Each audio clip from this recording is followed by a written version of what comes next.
Basta mga kasing, alam mo yung sad but it's true, yung mga kaibigan at mga kilala mo na inaasahan mong susuporta sa'yo, yung mga tipong magbi-build up sa'yo sa lahat ng ginagawa mo, pero sila pa pala yung mga hindi maniniwala sa kakayahan mo. Yung mga tipong masaya sila kapag kaharap ka, positive lahat yung mga sinasabi nila, pero kapag nakatalikod ka na, sisiraan ka lang nila. Malungkot, pero yun yung totoo.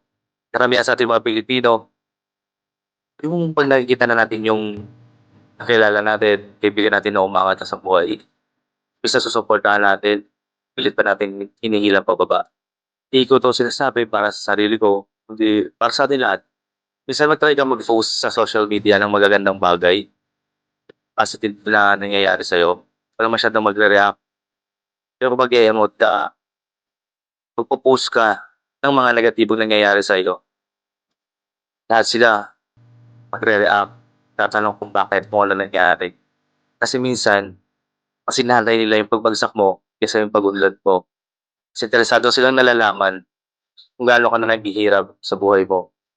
Kaya kung ikaw, enjoy mo lang yung buhay mo kasi kung negatibo o positibo man ang nangyayari sa buhay mo, lahat sila may komentong maiiwan at maiiwan sa'yo.